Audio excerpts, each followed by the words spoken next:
15 oldest black actors who are over 80 to 100 years old, 2026. They survived war, racism, prison, blindness, chronic pain, and an industry that tried to erase them. And they're still here, still standing, still crushing it past 80. One of them turned a 124-acre ranch into a bee sanctuary.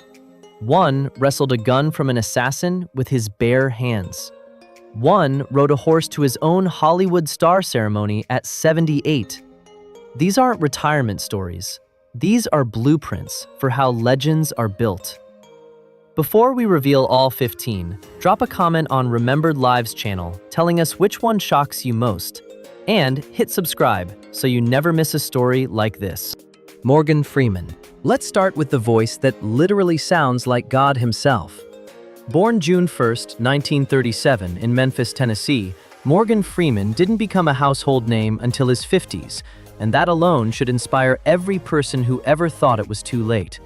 Before Driving Miss Daisy, 1989, before The Shawshank Redemption, 1994, before the Oscar he finally won for Million Dollar Baby, 2004, Freeman spent decades doing the work, building the craft, waiting for the world to catch up. His resume spans 6 decades and includes some of the most iconic films in American cinema history: Seven, Invictus, the entire Dark Knight trilogy as Lucius Fox, March of the Penguins, narrator, and The Story of God, his National Geographic documentary series that ran from 2016 to 2019. As recently as November 2025, he returned to theaters in Now You See Me, Now You Don't. At 88, he is still working, but there are things most people don't know. Before Hollywood, Freeman served in the U.S. Air Force as a radar technician. He wanted to fly planes, but ended up maintaining them instead. He didn't earn his private pilot's license until age 65. That's not a man who gives up on his dreams. That's a man who circles back to them on his own schedule. In August 2008, Freeman's car flipped near Ruleville, Mississippi, leaving him with a shattered left shoulder and permanent nerve damage. He developed fibromyalgia, a chronic condition that causes excruciating nerve pain up and down his arm. He has worn a black compression glove ever since to manage swelling. "It's the fibromyalgia," he told Esquire. "Up and down the arm. That's where it gets so bad." And yet, he never stopped working. Off-screen, Freeman lives on a 124-acre ranch in Charleston, Mississippi, where he turned the entire property into a bee sanctuary in 2014. He started with 26 beehives, planted hundreds of flowering trees, and feeds his bees himself, without a protective suit. "You have to resonate with them," he told Jimmy Fallon. He also co-owns a blues club in Clarksdale, Mississippi, and has supported hurricane relief and education charities for decades. A 2025 YouGov poll found that 87.5% of all adults worldwide have a positive opinion of Morgan Freeman, making him the most liked living celebrity on Earth. At 88, he is not slowing down. He is simply moving at the pace of someone who has nothing left to prove. Bill Cosby. Few names in American entertainment history carry as much complexity as this one. Born William Henry Cosby Jr. on July 12, 1937, in Philadelphia, Pennsylvania, Bill Cosby built one of the most celebrated careers in the history of television and stand-up comedy. His NBC sitcom, The Cosby Show, which premiered in 1984 and ran for 8 seasons, was #1 in the Nielsen ratings for 5 consecutive years, a feat almost unmatched in American broadcasting history. The show didn't just entertain.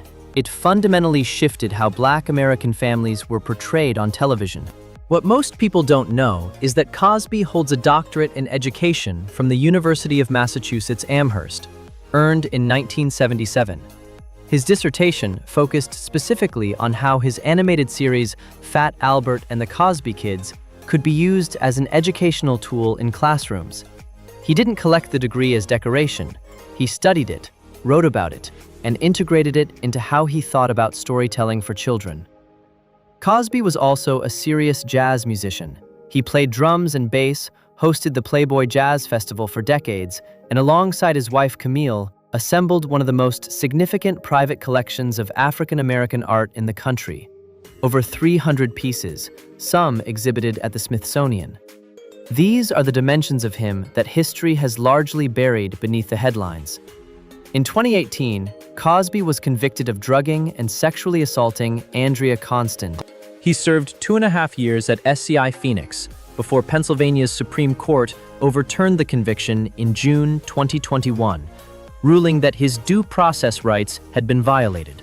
Today, at 88, Cosby is completely blind, a progressive degeneration caused by keratoconus, a corneal condition he has battled for years. He lives quietly with his wife Camille of over 61 years, splitting time between Pennsylvania and other residences. Insiders told the New York Post in 2025 that he is overall healthy, but no longer performs publicly. He's not doing comedy on stage, a source said, but he's doing comedy from the living room. His two closest friends, Sidney Poitier and Quincy Jones, have both passed. He remains, as one insider described, the last iconic figure left still standing. Billy Dee Williams. Smooth, effortless, magnetic. At 88 years old, Billy Dee Williams still carries himself the way Lando Calrissian always did, like the most interesting person in any room he walks into. Born William December Williams on April 6, 1937, in Harlem, New York, Billy Dee came from a household steeped in creativity. His mother was an opera singer. By age 7, he had already made his Broadway debut in The Firebrand of Florence.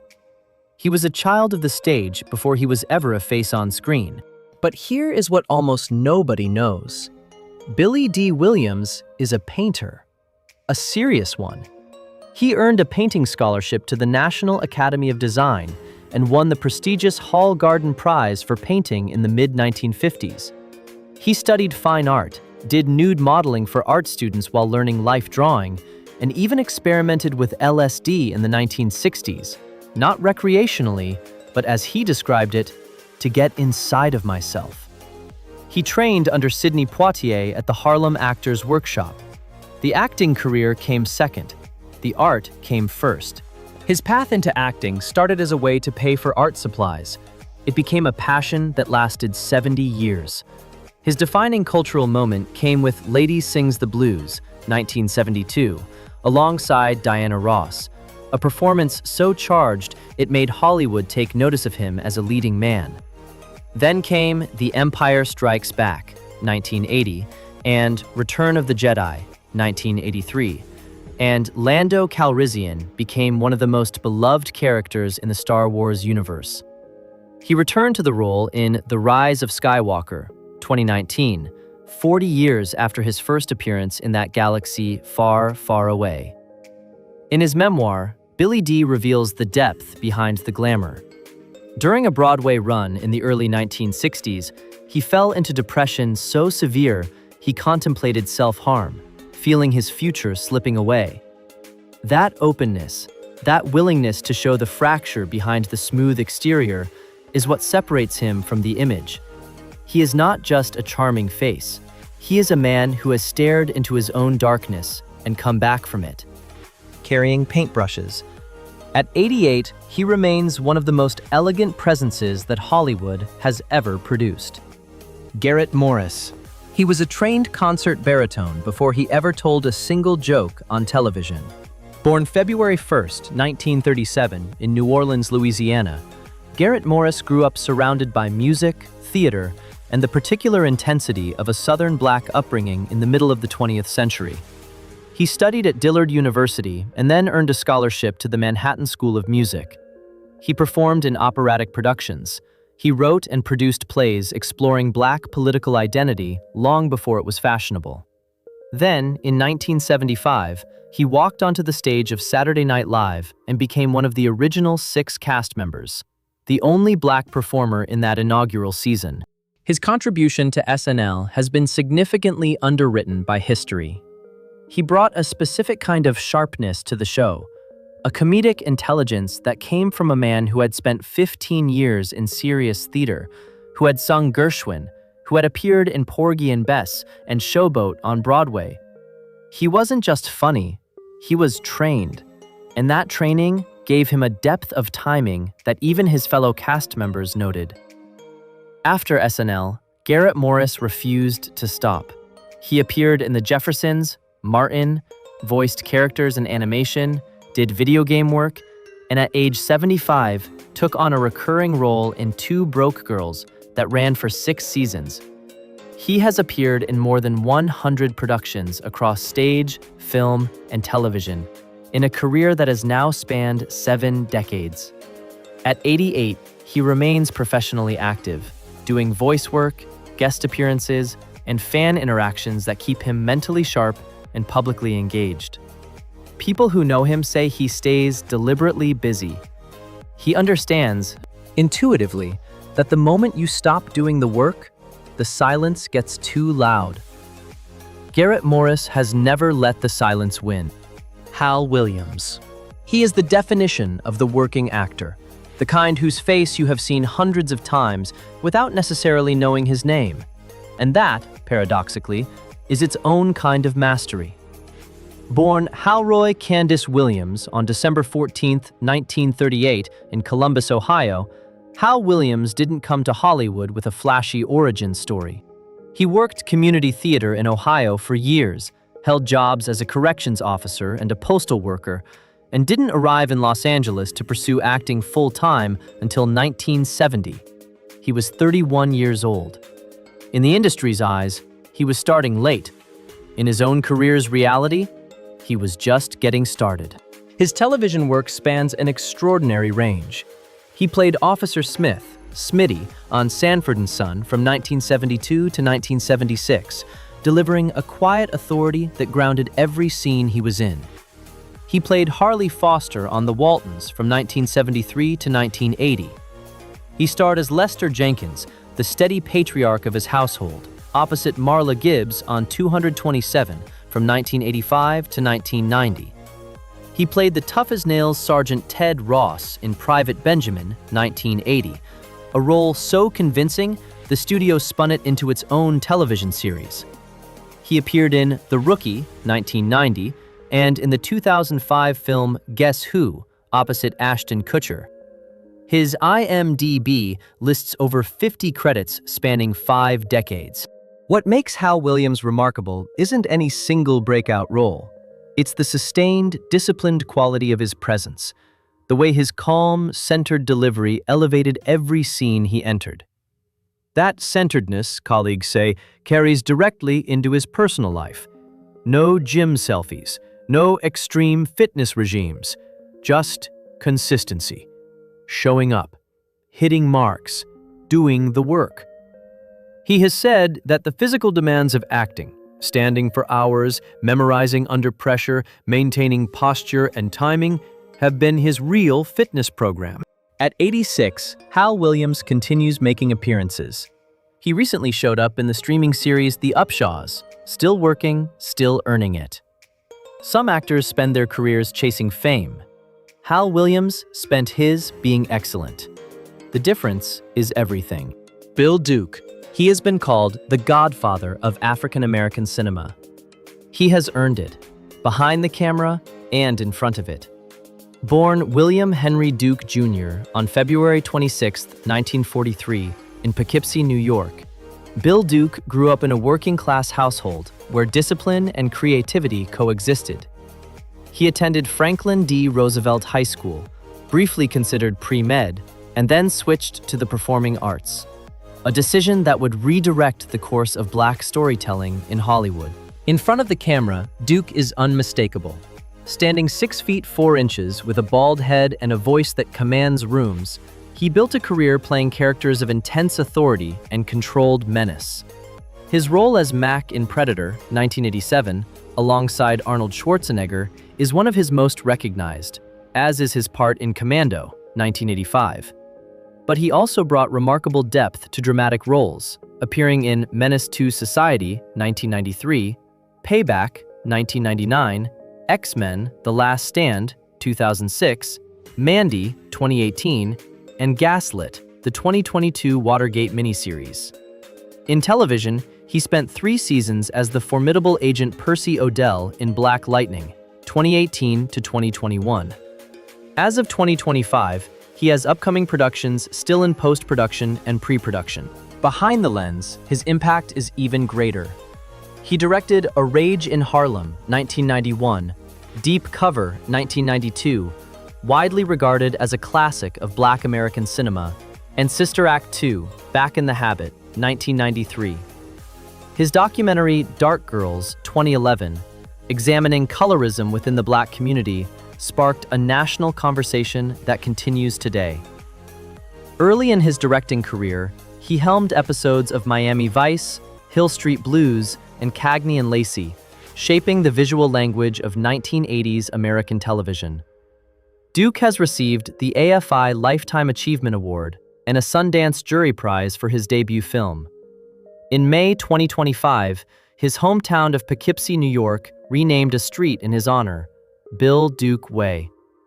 He practices transcendental meditation daily and credits it with keeping him grounded through decades of an industry that rarely made space for men like him. At 82, he remains one of the most important filmmakers in American cinema and one of the most underappreciated. George Stanford Brown.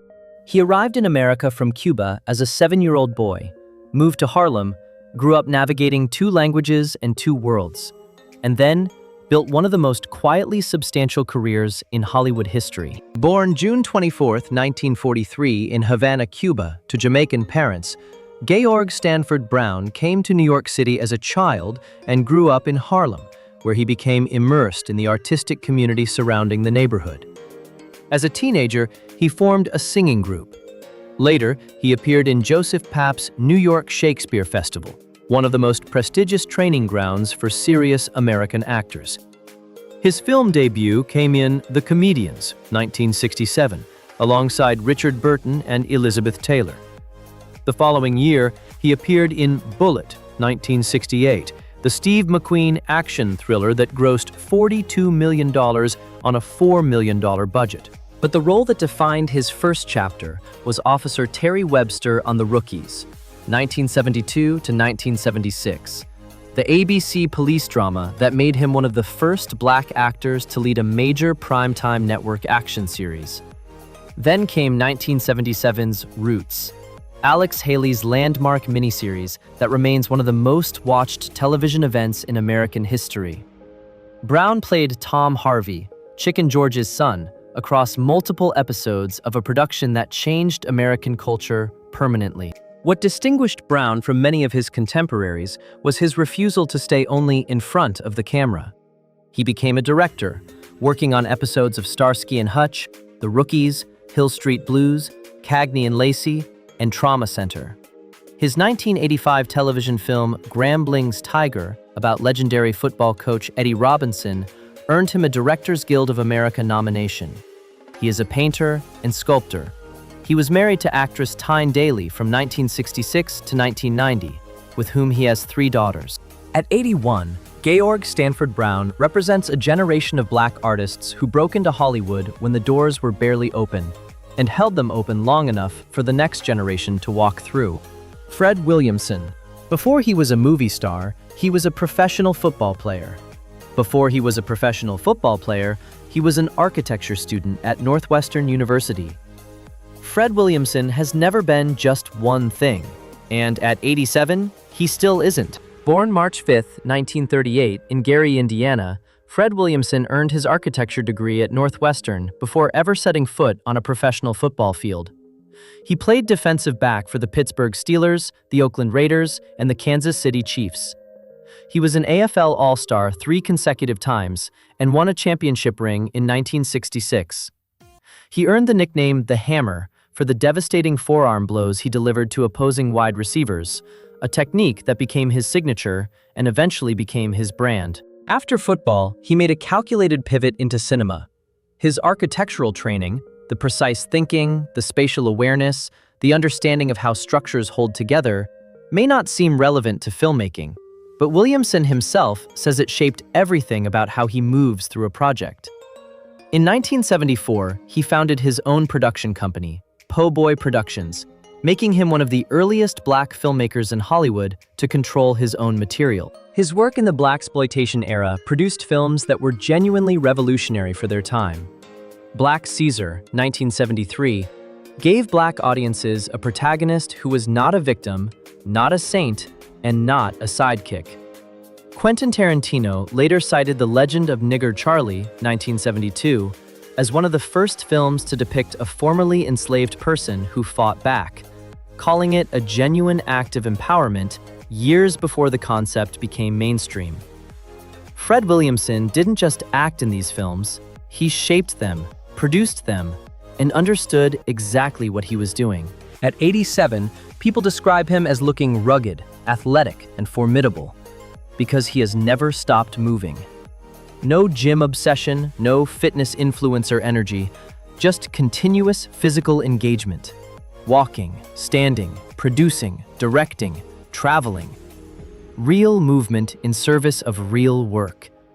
He never stopped. And it shows. J.A. Preston. Most people know the face. Very few know the name. And almost nobody knows the story. Born James Allen Preston on November 27, 1932, in Washington, D.C., J.A. Preston belongs to a generation of Black American actors who built careers in theater and television long before Hollywood consistently opened its doors. He earned his degree from North Carolina College, spent years developing his craft in stage productions and small guest appearances, and didn't commit to acting full-time until he was 35 years old. In a business that tells most people they've started too late at 25, Preston started at 35 and built a 40-year career that touched some of the most celebrated productions in television history. His most recognized role is Judge Randolph in A Few Good Men, 1992, the Rob Reiner legal drama starring Tom Hanks, Jack Nicholson, and Demi Moore.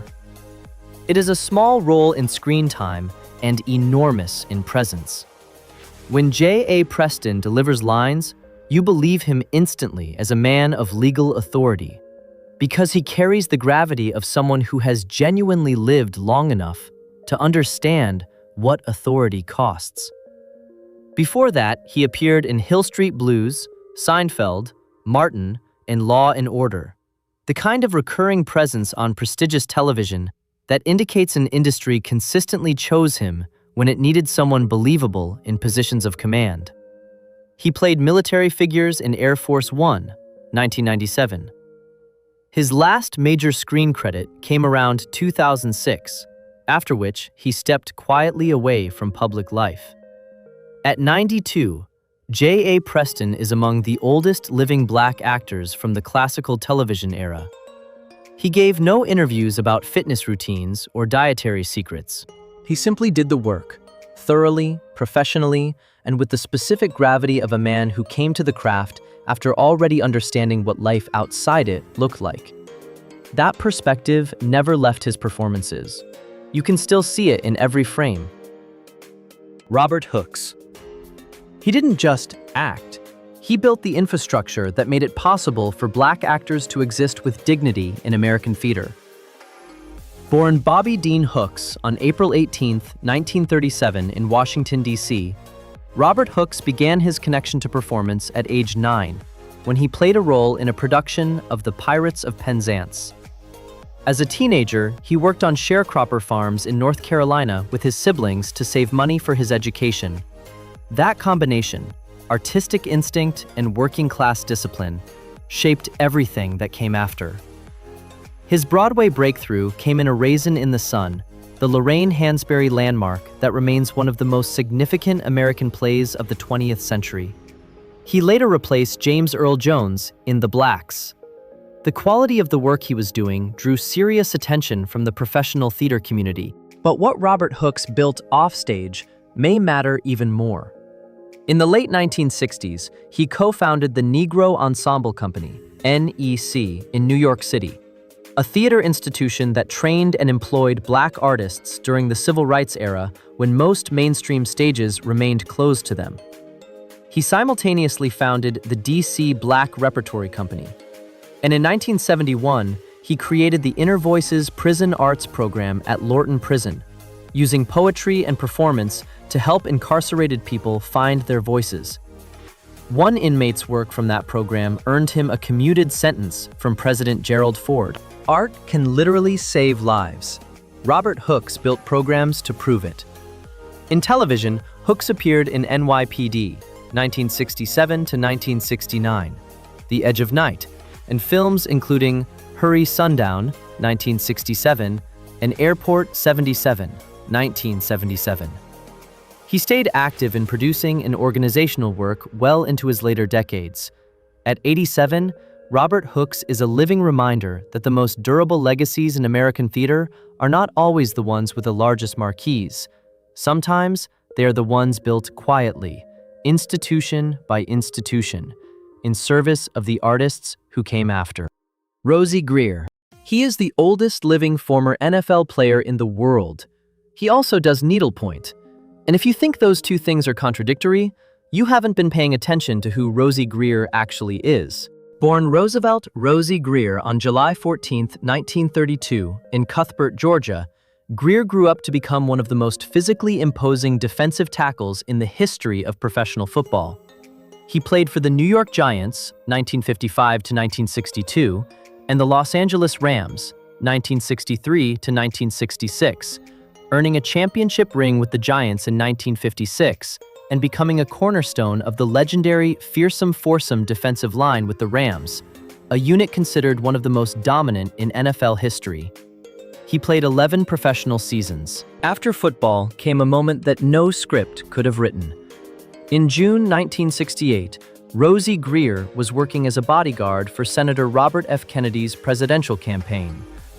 On the night of Kennedy's assassination at the Ambassador Hotel in Los Angeles, Grier physically wrestled the gun away from Sirhan Sirhan with his bare hands, preventing further bloodshed.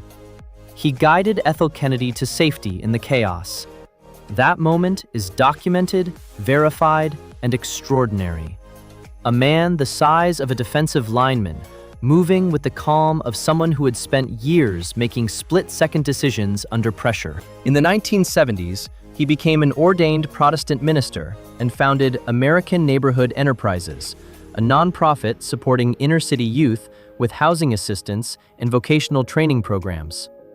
He has served on the board of the Milken Family Foundation. He uses his platform consistently in service of hope. And the needlepoint? He published Rosey Grier's Needlepoint for Men in 1973. He has practiced it for 50 years. He says it keeps his hands nimble and his mind steady. Looking at a 93-year-old man who still moves with energy and purpose, it is hard to argue with his methods. Tim Reed. He built empires quietly. And while most of Hollywood wasn't paying attention, Tim Reed was producing, directing, writing, and building the infrastructure that let Black storytelling exist on its own terms. Born Timothy Lee Reed on December 19, 1944, in Norfolk, Virginia, Tim Reed came to entertainment not through drama school or stage, but through advertising and marketing. He worked in corporate America for several years before pivoting to performance, and that business background never left him. It became his superpower. His first major recognition came as Venus Flytrap on WKRP in Cincinnati, 1978 to 1982, the CBS sitcom where his cool, smooth FM disc jockey became the breakout character of the ensemble. Then came Detective Downtown Brown on Simon & Simon, 1983 to 1987, giving him a second consecutive hit on network television. He starred in Frank's Place, 1987 to 1988, a short-lived but critically acclaimed CBS drama comedy set in a New Orleans restaurant that earned 7 Emmy nominations and won the Peabody Award. And he played William Buffalo Bill Dukowski, later Mayor Anderson, on Sister Sister, 1994 to 1999, one of the most successful family sitcoms of the decade. But the real story is what Tim Reed did with the money, the credibility, and the leverage those shows generated. In 1990, he founded New Millennium Studios in Petersburg, Virginia, the first major Black-owned film and television production facility in the eastern United States. He has produced films, developed programming, and created economic opportunity for Black filmmakers in a region that had none. He co-founded the organization A United Community, supporting youth and families in Central Virginia. He has been married to actress Daphne Maxwell Reid since 1982. He has spoken openly about faith, family, and the responsibility of Black artists to control their own narratives. At 80, Tim Reid is proof that longevity in this industry is not just about surviving long enough. It is about building something that outlasts the surviving. Marla Gibbs. She was 42 years old and working as a reservations agent for United Airlines when she decided to become a full-time actress. That decision, made when most people would have called it too late, produced one of the most beloved comedic performances in the history of American television. Born Margaret Teresa Bradley on June 14, 1931, in Chicago, Illinois, Marla Gibbs grew up in a household where she learned early that survival required both practicality and imagination. She married young, raised a family, and worked steady jobs while doing theater on the side in Detroit and Los Angeles. The theater wasn't a hobby. It was the life she was building toward. Her breakthrough came in 1975, when she was cast as Florence Johnston, the sharp-tongued, irreplaceable housekeeper on The Jeffersons. The show ran for 11 seasons, from 1975 to 1985, and Florence became one of the great supporting characters in American sitcom history. A woman who spoke truth to wealth without apology and made audiences fall in love with every word of it. Gibbs received 5 Primetime Emmy nominations for the role. From 1985 to 1990, she starred in and produced 227, the NBC sitcom she helped shape creatively. And it was Marla Gibbs who personally campaigned for a young actress named Regina King to be cast as her on-screen daughter, Brenda. That advocacy launched one of the most celebrated careers in contemporary American drama. Marla Gibbs saw something. She pushed for it. That matters. In the 1980s, she owned and operated Marla's Memory Lane Jazz and Supper Club in Los Angeles, hosting live performances, supporting musicians, and building community around Black artistic culture. She released albums. She ran a theater academy. She was simultaneously actress, producer, club owner, and curator of culture. At 93, she was honored twice in 2024 at film festivals and continues making public appearances.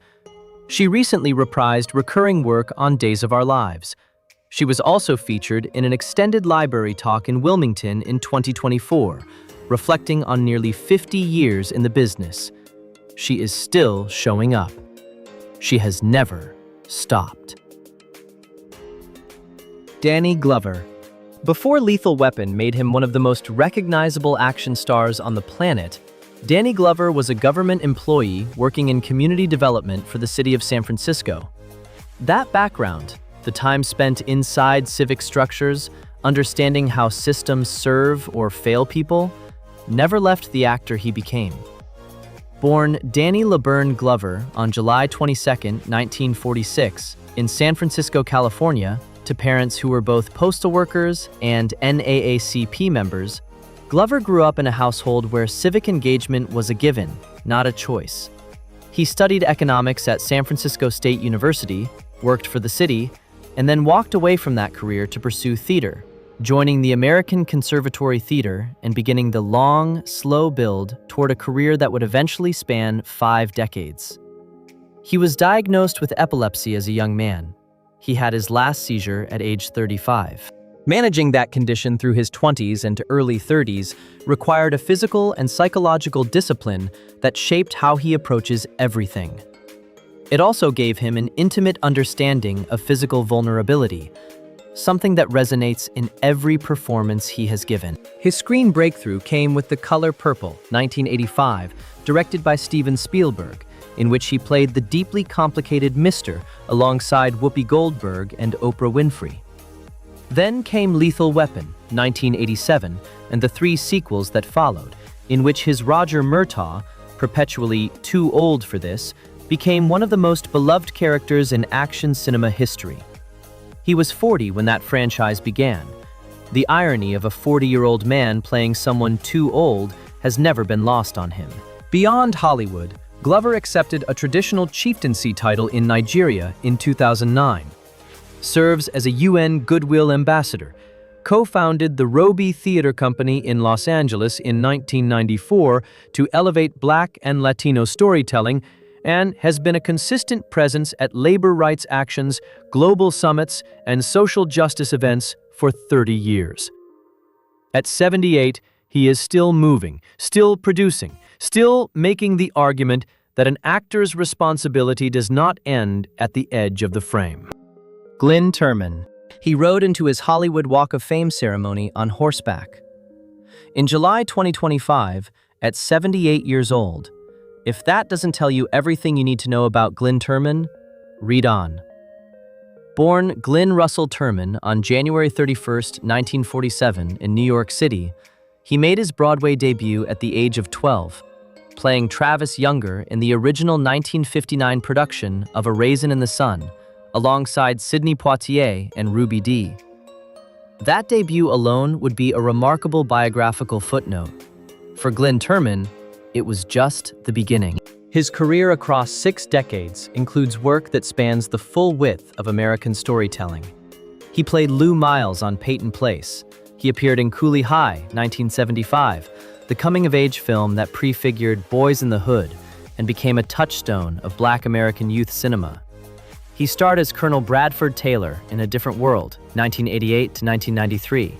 He played Mo Wright in Women of the Movement, 2022, the ABC series about Mamie Till and the murder of Emmett Till, a role he has described as one of the most emotionally demanding of his career. He is currently appearing in Paradise, 2025. Behind the screen, Turman is a rancher. He owns and operates a working ranch north of Los Angeles, where he raises horses, manages livestock, lifts grain bales, hops on and off tractors, and rides, regularly, seriously, and with visible joy. Saddling up and heading into nature clears my mind, he has said. The physical demands of ranch life, real manual labor, not curated exercise, have kept him in a condition that defies easy categorization. He also took up piano for a stage revival of August Wilson's Ma Rainey's Black Bottom, studying under jazz musicians, and now describes himself as pretty handy on the keyboard. He is a director, a writer, a producer. He was married to Aretha Franklin from 1978 to 1984.